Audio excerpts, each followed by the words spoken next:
مردک هوازی ایموش سواش همش میرسه خیمو بگیم نمیرسه مایلش خیمال امکانیت بتن ببروید یگون جو نگرفته ده همی شهر خودش میگیره چیزوش همه بشه کارت شنور میکنه ای گرفتن میشید بر وقت میگیره ما ای همین راهبرای دولت ای همین چی خویش میکنیم که یک چوره نقص بینن یک حکمی نو یگون چی نو بتن و خیلی مردک یگون چی نداره 24 سال بعد هم میگم من فرزندای نابالغ دارم. سلام علیکم و رحمت الله و برکاته دوستان و هموطنان گرامی. پیش از همه خداوند قادر یکتای خوب به همتا را شکرانه میگم برای تمام نعمت‌های خوبش، از آن جمله برای بهترین و بالاترین نعمتش ایمان خداوند شکرانه میگم. اما بعد میخوام یک چند دقیقه در اطراف قلابی و شما یک صحبت داشته باشم، البته مختصر، به خاطر آنکه ما شاهدی بسیار شهروندانی در تاجیکستان شدیم و هستیم که از جانب رژیم سرکوب می شوند و پسی پنجره می شوند، حتی بعضیش کشته می شوند. به خاطر چی؟ بسیار عیبنامه تهمت ها را در گردنش بار میکنه که دست به قلابی زد، قلابی میکرد، مردم فریبی میکرد. به همین خاطر یک چند دقیقه صحبت میکنم و مثال ها میارم و از آن جمله 4 نفری که بسیار بگیم که در اینترنت ها گپ و سر صدا هاشون زیاد شد برای شما مثال بیارم. یک نوار را تماشا میکنیم بعد صحبت دوام میدیم. شرکت امید 88 170 میلیون سومانی بودجه دولت و سال 3 و 4 است برنمیگرداند. نه فایز نه مبلغ بودجه دولت. بودجه دولت این بودجه کی است؟ بودجه خلق. انداز پارنده کی است؟ این خلق است، مردم تاجیکستان است. من شرکت نوامبر کردم امید 88 چیکار کرده است؟ 170 میلیون با هر راه و واسطه از بودجه دولت وزارت مالیه برای وای کردگی گرفتگی 18%. 60 میلیون قرضدار انا که نگاه به مسئولیتی کارمندان وزارت مالیه که نسنجیدن، معلومات نیست. شرکت امید 88 صاحبش یا که راهبرش شادروان خدا رحمتش کنه 7 اپریل 2021 از دنیا گذشت. رجب علی ادینایف است. شرکت امید 88 سابق دیگه او را برهم دادن. خب نگاه کنین در اینجا رحمانوف 14 اکتبر 2017 یک صحبت میکنه با وزارت مالیه و گمرک. در همینجا از مامد استفاده میکنه، یک هوایی گفته میگذره شرکت امید 88. در اینجا اصلا نه تنها شرکت امید 88 میگه، بسیاری بگیم تاجرها را نام نمیگیره، تعداد زیادی تاجرها میگه از بودجه کشور از انداز میگه قرض دارن با 1.5 میلیارد میگه سومانی. از آن جمله نام میگیره امید 88 میگه که 170 میلیون سومانی را از وزارت مالیه میگه گرفتگی است. در اینجا میگه که اوبلای کرده است، نداده است، 3 سال شده است میگه نمیگردونه قرضش، نه فایزش. و در اینجا میگه که به مسئولیتی وزارت مالیه است که حساب کتاب نکردن، نسنجیدن، نیست، دلیل نیست. در اینجا اگه امید 88 چی گناه داشت؟ وقتی که به مسئولیتی بگیم که به طرفی یا که به پروایی وزارت مالیه باشه، این شرکت گناهگار نبود. این شرکت گناهگار نبود به خاطر که وزارت گناهگاره نسنجیده پول داده از روی گپای رحمان خودش. و اگر شادروان رجب علی ادینایف گناهگار میبود، شما یاد دارین چندین بار در رسانه ها برآمد که گفتک نامه نوشت حتی با پرزیدنت و با دیگر وزارت ها که مرا آزاد کنین. بعد از همین سخنرانی عمومی بردن در حال محکمش کردن، گفتک مرا آزاد کنین، من در یک ماه هم 170 میلیون سومانه میتم.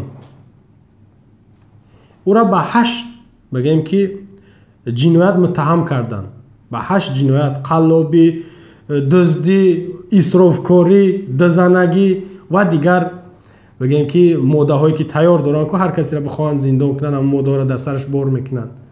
تنها نگاه کنید این هم مردی است.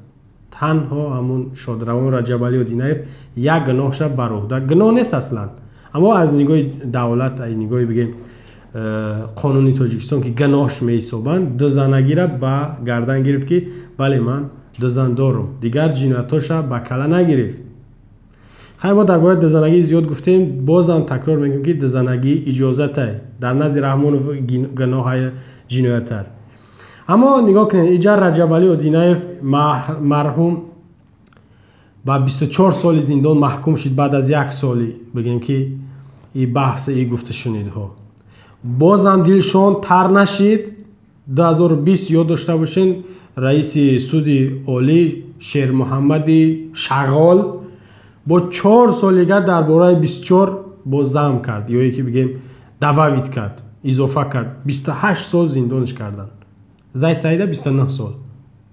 دیدین برای چی را زندان کردن؟ همه شما با فکر قریب میدونید و خیلی مرده که دیگر زنده نیست یا یکی در زندان نیست که ما بگیم آزادش کنید. به هر حال به خاطر آن زندانش کردن و شرکتش از بین بردن که در تاجیکستان 3 شرکت بزرگی سوزشواری، یکیش انمی امید 88 بود، دیگرش فراز بود و سومش گازپرومی روسیه.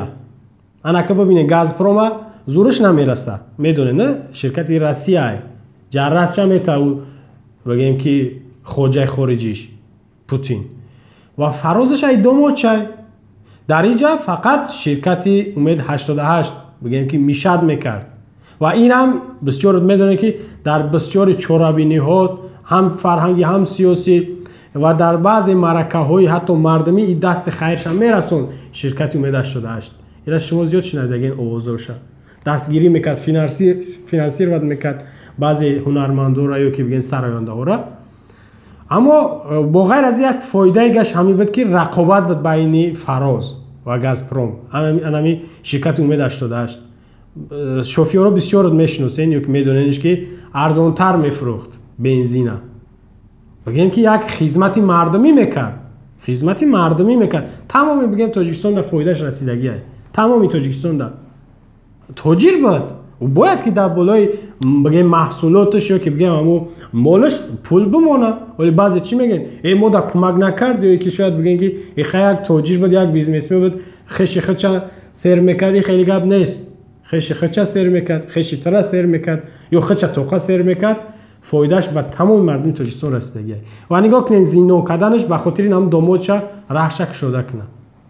و شرکت فراز هم ای شادروان عمرعلی قوت بود، میدونی را شنیدگی هستی نه؟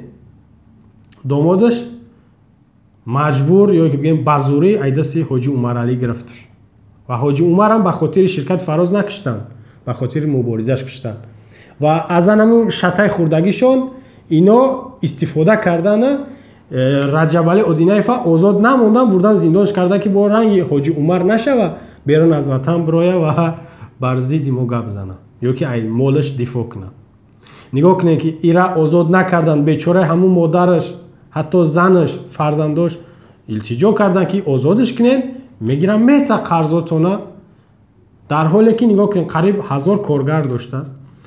یک 70 بگیم که منطقه تاجیکستان دا همو بگیم که زپرافکش میگیم یا که نقطه سوزشواری فروش سوزشواری داشته است. همه امورا فروختن، همه امورا رژیم فروخت. او در زندان ایران گرفت فروخت، همش برهم داد، از بین برد. چرا؟ اگر که همه را از بین بردن او میدونین در اونجا 170 میلیون سومون زیاد میشد و بگیم که مال اشیای امید 88 چرا نموندن همون صاحبی همون مال اگر در زندان است فرزنداش اکاونت داره خش تبارش بفروشش پول بیاره بته او را آزاد کنین. این را آزاد نکردن و مال محصولات هر چیزی که داشت از شرکت او را گرفتن فروختن در دولت سپاریدن. شما ببینین و او شرکت از بین بردن. این بگیم که یک فشار به بالای نه تنها شرکت امید 88 به بالای تمامی تاجرای نو تاجرای غلام صفت بدونین شما. اگر این رحمانوف در فکر مردم بود بگذار صاحبش زندان کردی گناهگار هم به تهمت خطی شرکتش مون استفاده شوه مردم از او استفاده بره بچهش بگیره استفادهش کنه بچه همون شادروان رجب علی ودینایف یا یک نفر دیگر شرکت چی باید این بروه جنایت کرد شرکت یک مثلا شوفیور ماشین داره یک نفر ماشین داره جنایت کنه ماشین شما بگیری تیت پید آهن پورا میکنی نه ماشین شما یک نفر دیگر میفروشه یا یک نفر دیگر بگیره تاکسی میزنه که یک کاری گشت بود میکنه همین شرکتی اومد 88 هم اگر صاحبش به شرطی باز هم میگم گناهگار نبود بیچاره گناهگار نبود اینا نمیدونم زهر دادن کشتنش یا اوکولش کردن من میگم که کشتنش 99% گمانی ما همین که رژیم کشتش 7 اپریل 2021 ای دنیا گذشت رفت در ترمه شما ببینین کشتن شیره زندان کردن هم کشتنه و به حال خودش هم در زندان مردن این هم کشتنه 2 زن و چندین فرزندای نوبالغ داشته است یتیم مون او قدر نفره که از کار محروم شدن در شرکتی اومد 88 کار میکرد او هزارها نفر شما در میدان نبر اومدین شما حق داشتین نگاه کنین رحمانوف چقدر ضرر داد شما ده نه تنها یک نفر با موینش هم 22 سال زندان کردن موین امیر رجب علی ودینایف نه تنها 2 نفر زندان کرد این گویا که 1000 نفر زندان کرد یا که 1000 نفر ای جای کار ای خودان ای نون نمک محروم کرد دیدین به خاطر دامادش ولی بسیاری نمی نفرها که مشهور هستن شما چی فکر میکنین پروستاتک وارد تهمت میکنن پروستاتک زندان میکنن یا که ای صحنه بیارنشون میکنن نه بعضش به خاطر خودش به خاطر خود رحمانوف که مشهور شون مردم یک کمی توجه کنه واسه نیو با خاطر زندان میکنه بعضی دیگرش به خاطر دامادش دخترش نبرش باید که هیچ کس در سر راهی یا نباشه رقیب یا هیچ کس نباشه پولی تاجیکستان در دست خچون باشه و مثالی که میارم مثال زنده های بیگ صبور وزیر علاقه استرویچیک یا یکی ساختمانچی دامادی کلانی پرزیدنت امام علی رحمون بوده است بیگ صبور هم میدونید که از بگیم علمانی عصری 21 کتابخوان کتاب شناس یا ایدنگ یا از کнига هم خیلی کتاب میخونده که مینوشته همیره 15 ایونی همین سال روان اینم یک ماه پیش در رسانه ها برآمد که از $1,000,000 از شرکت تاجیک تلکومی بیگ صبور از انداز آزاد شد چقدر فهمیدین $1,000,000 شرکت بیگ صبور از انداز قرضش آزاد شد $1,000,000 این کم نیست ما $1,000,000 ای پیش ندیدم بعضی شما در تلویزیون در یوتیوب دیدگی نیستین $1,000,000 این کم نیست رئیس کمیته انداز نصرت الله دولتزاده گفته بود که شرکت بیگ صبور امی تاجیک تلکوم 86 میلیون سومانی قرض داره برابری به دلار 7,600,000 دلار قرض داره انا که ببینن 1,000,000 ش بخشیدن $1,000,000 ش بخشیدن باقی مون 6.5 میلیون دلار دیگهش و این قرض یک ماه و یک سال اخیر نیست 6-7 سال شد که قرض داره اینا مثالی ما در مقابل امید 88 مثالی ما در مقابل امید 88 که او مردک 3 سال با گفتی رحمانوف لعنتی 3 سال بس که 170 میلیون سومونه نمیتونست داده و او را با از زندان گفت که من آزاد کنید من میتم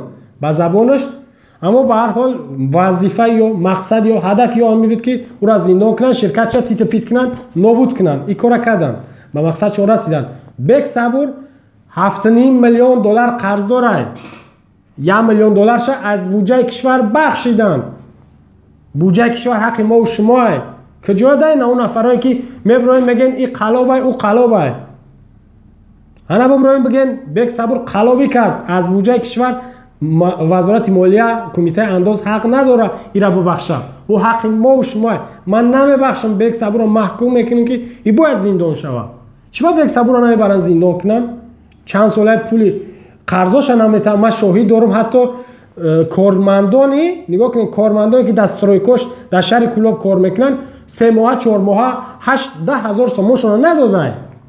بیچاره کار رفتن روسیه کارکنی رفتن. ولی بعضی همونجا قرضدار باشه شاید در زیر نوار بنویسی کامنت. اینا قلابی تازه بک صبور. چی با زندان نشید؟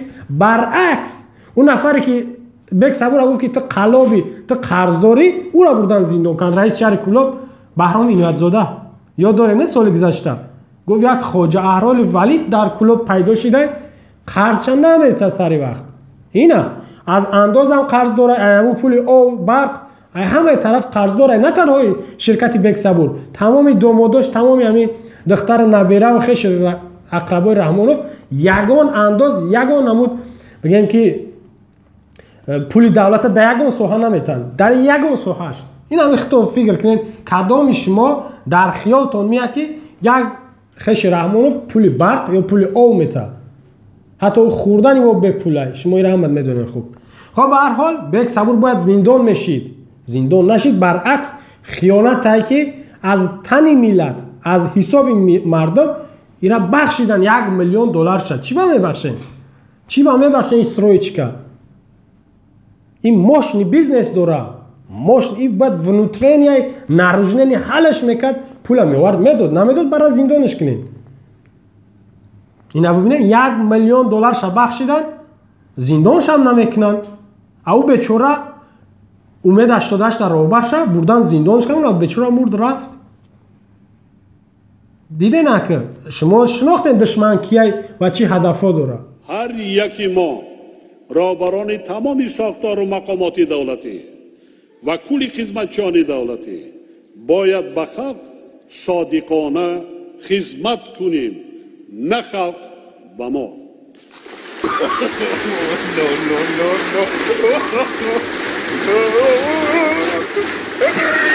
میکروفون اینجا بیا.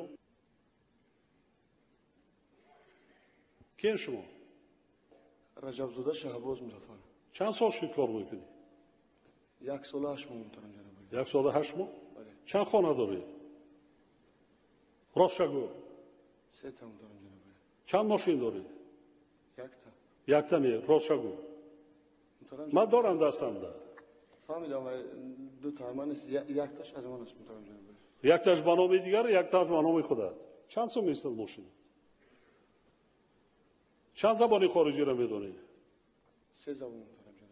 کجا را ختم کردی؟ دیپ اکادمی روسیه محترم جناب ولی دروغ میگوی ختم نکرده ای. کنسولش بله بله ختم نکرده ای دروغ نگو. بله ختم کرده نیستم محترم جناب ولی با سبب های پیشت کردن برای نداشتن سواد. اینا خشی دیگری رحمانوف نزد میکروفون اینجا بیو. اومد چیکارش میکنی؟ نگاه کنین دزدار هم میشناسه میومالی میشناسشون. چند خونه داری میگه 3 تا 3 خونه. شما فکر کنید خونه در تاجیکستان چندیه و این حتما در دوشنبه خونه داره نه کم از $50,000 $350,000 ما تخمین میزنیم. اولا اینکه من باور دارم که شاید یک خونش $100,000 باشه اما من به حساب میانه میگم 3 خونه 50 تا $150,000 3 خونه. میگه چند ماشین داری؟ میگه 1 تا. میگه دروغ نگو 2 تا داری. میدونم نگاه کنید دزدار هم میشناسه. ماشیناش چنده؟ $80,000 حساب کنین. $250,000 هر دی ماشینش 50 تا حساب کنین. 100 تا من با نرخ میانه حساب کنم $250,000. چند قمگه پول داری؟ اول میگه که در کدام دانشگاه خوندی؟ نه میگه تپگادی. میگه دروغ نگوی جو نخونده. میگه بله اینجا نخوندم. به هر حال میگه در خارجات پول داری. میگه دور نواره شما اونجا قچکه ندیدین در خارجه میگه تو پول داری. چند قشید میگه در گمرک کار میکنی. میگه 1 سال و 8 ماه در 1 سال و 8 ماه 16 بار خارجه پریدگی. 16 بار دبی، روسیه، امریکا، اروپا. برای چی پریدگی جو؟ برای چی پریدگی؟ شما 16 بار حساب کنین هر سفرش مثلا در 1 سال و 8 ماه شوخی نیست که 16 بار بپری.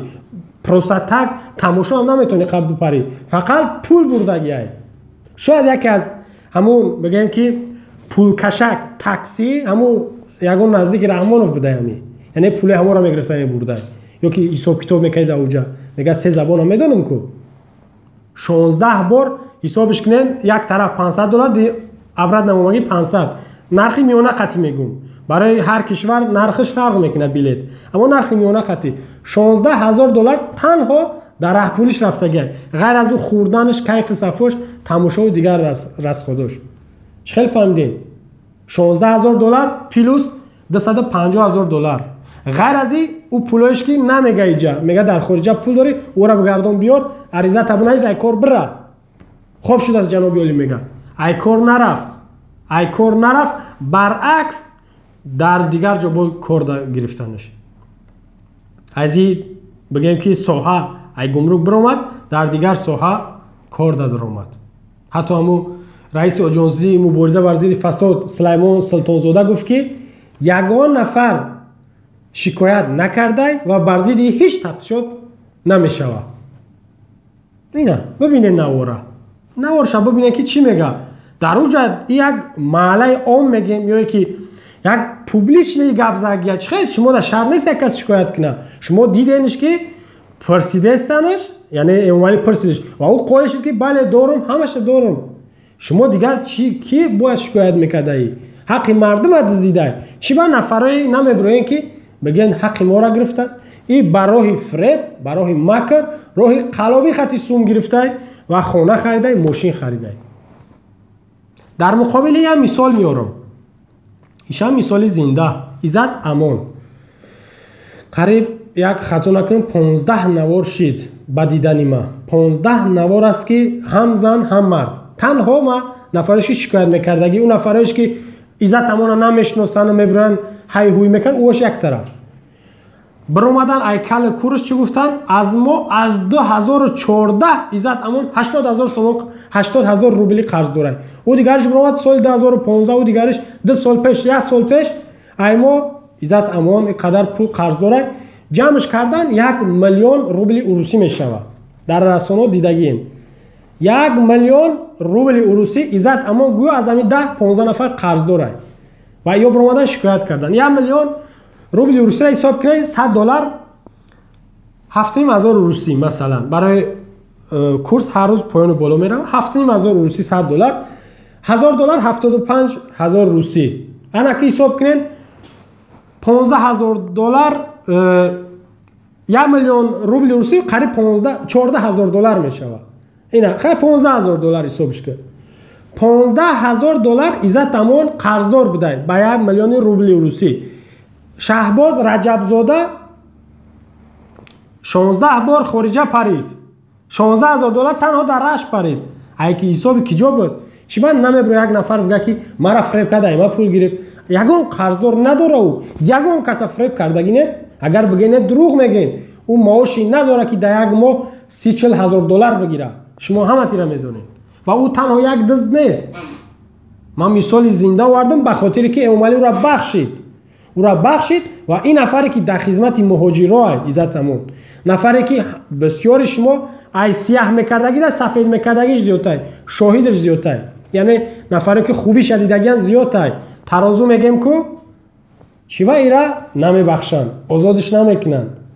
و باز هم میگم که $15,000 1 میلیون روسیش این امور را میتا چی با آزادش نمیکنن هدف یا آزاد کردن یک نفر نیست یا هدفشون زندان کردن ای بین بردن ای دنیا نابود کردن ای آدم این ای هدف دارن برای مثال آوردم امیدش داشته و عزت امان در مقابل هر دینا بک صبور و ای شهباز رجبزاده را و عزت امان نگاه کنید اگر ما زیاد صحبت کنیم و مردم شما بگین سر صدا کنین این یک چند روز بعد با سر سودش باید شود شاید آزادش کنن شرطن هم میدونن که از تاجیکستان نباید بیرون شود شاید بگنش که ویدیو نمیکنی نزد مردم نمیره صحبت با مردم نمیکنی اما ایرا بدونن که دشمن همه وقت زهرش میچکونه یا یگون اوکولش میکنه یا یگون همون زهرش میته که 3 ماه بعد 6 ماه یا 1 سال بعد او خودش ای دنیا میره و اگر آزادش نکنن این امکان هم داره شاید آزادش نمیکنن به خاطری که وقتی آزادش کنن مردم چی میگه نه سر صدا کردیم آزادش کرد رژیم شکست خورد اومالی ترسید برعکس او زپدلو میدونه که گپی مردم ها بگیره زندانش میکنه و بسیار شما دلخنک میشین فردا یک نفر دیگه هم زندان کنه شما چی میگین این میگن سرمو زندانش میکنم رو آزاد نمیکنم و بفایده گپ میزنم. اما نه، ای کرنایچی یک پوف میگن، ای مورچه مدد میگن. شما کدامت مورچه این؟ خفه میشه نه؟ کدامت مورچه این؟ قوت یا مورچه ندارین؟ گپی مردمی ای خلقی ای مورچه مدد میگن.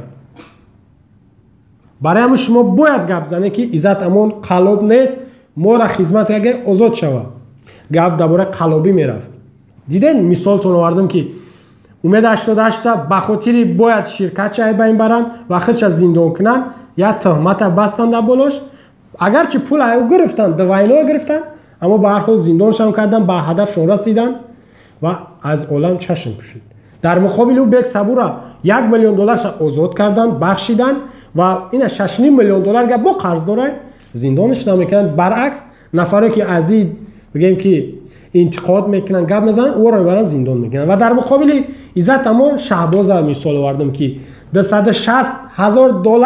با فهمیدگی با شاهدی و با همه میدونستگی ما در نوار رسخات داره که بگیم تیار داره فریب برای دزدی گرفتگی ما شاهد زندان نشید و عزت اما $15,000 $1 میلیون روسی گویا خیلی بگذار آدمی قرضدار بود، قرضدارش میگردن آزادش کنید نمیکننش. برای چی؟ هدفشون زندان کردن و از بین بردن. این هم هدف داره. خب در آخر از شما خواهش میکنم نسبت نوار ما یا صحبت های ما هر فکر نظری دارین در زیر نوار بنویسین. خدا خواهد انشالله با صحبت ها هست. شما رو به خداوند یکتا میسپارم. السلام علیکم و رحمت الله و برکاته. انا همون هشدار کردن ما به مردم که زیرکی سیاسی را باید از دست ندیم، در غفلت نمانیم، انا همین است.